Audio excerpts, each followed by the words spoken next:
ফিলিস্তিনের অবরুদ্ধ গাজায় একের পর এক বিপর্যয়ের মুখে পড়ছে ইসরায়েলি সেনারা। সবশেষ হামাসের এক জটিল অপারেশনে ইসরায়েলের ১২ সেনা নিহত হয়েছে।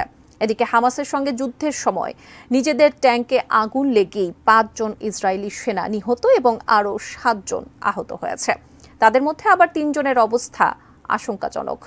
ইসরায়েলিদের একের পর এক কুপকাত হতে দেখে প্রশ্ন জাগে, তাহলে কি ধ্বংসের দ্বারপ্রান্তে নেতানিয়াহু বাহিনী? জানাচ্ছেন এসআই রাজ।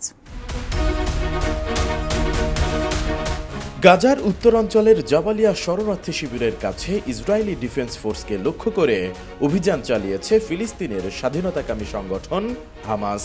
এতে ১২ জন ইসরায়েলি সেনা নিহত হয়েছেন বলে দাবি করেছে হামাস।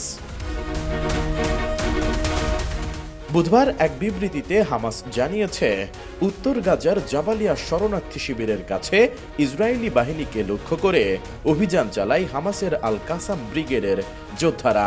তারা ইয়াসিন 105 নামের একটি শেল দিয়ে ইসরায়েলের D9 সামরিক বুলডোজারকে লক্ষ্যবস্তু করে। এতে 2 ইসরায়েলি সেনা নিহত হন।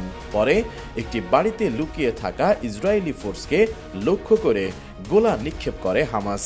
সেখানেও একজন ইসরায়েলি সেনা নিহত হয়েছেন বলে দাবি করেছে হামাস। বিবৃতিতে আরও বলা হয়, ওই ঘটনার পরপরই ইসরায়েলি বাহিনী একটি উদ্ধারকারী দল ঘটনাস্থলের দিকে অগ্রসর হওয়ার সঙ্গে সঙ্গে একটি মার্কাভা ট্যাঙ্কে বিস্ফোরণ ঘটানো হয়। ফলে পুরো অভিযানে অন্তত 12 ইসরায়েলি সেনা নিহত হওয়ার বিষয়টি নিশ্চিত করেছে হামাস যোদ্ধারা।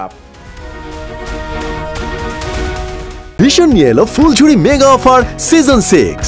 এই অফারে ফ্রিজ কিনলেই পাচ্ছেন নিশ্চিত 12 সেটের আকর্ষণীয় গিফট বক্স একদম ফ্রি। এদিকে টাইমস অফ ইসরায়েলের এক প্রতিবেদনে বলা হয়েছে, বুধবার সন্ধ্যায় উত্তর গাজার জাবালিয়ায় হামাসের সঙ্গে যুদ্ধের সময় ভুলবশত নিজেদের চালানো হামলায় একটি ট্যাঙ্কে আগুন ধরে যায়। এতে 5 জন ইসরায়েলি সেনা নিহত এবং আরও 7 জন আহত হয়েছে, যাদের মধ্যে 3 জনের অবস্থা গুরুতর বলে দাবি করেছে ইসরায়েলি প্রতিরক্ষা বাহিনী। বৃহস্পতিবার আইডিএফ এক বিবৃতিতে জানিয়েছে, হতাহত সৈন্যরা সবাই প্যারাট্রুপার্স ব্রিগেডের 202তম ব্যাটালিয়নে কাজ করছিল এবং তারা একটি অতি অর্থোডক্স কোম্পানির অংশ ছিল। ঘটনার পর গত অক্টোবরে গাজায় হামাসের বিরুদ্ধে স্থল অভিযানে ও সীমান্তে অভিযানে নিহত ইসরায়েলি সৈন্যের সংখ্যা 278 জনে পৌঁছেছে। অন্যদিকে গাজার স্বাস্থ্য মন্ত্রণালয় জানিয়েছে, গত বছরের 7 অক্টোবর থেকে ইসরায়েলি লাগাতার হামলায় এ পর্যন্ত প্রাণ হারিয়েছেন 35,173 ফিলিস্তিনি। গত 30 এপ্রিল পর্যন্ত গাজায় নিহতদের মধ্যে প্রায় 25,000 জনকে শনাক্ত করা হয়েছে। নিহতদের মধ্যে 40% পুরুষ, 20% নারী এবং 32% শিশু ও 8% বয়স্ক মানুষও রয়েছেন। এছাড়া আহত হয়েছেন 79,000-এরও বেশি মানুষ। এসআই রাজ, ডেস্ক রিপোর্ট, ATN নিউজ।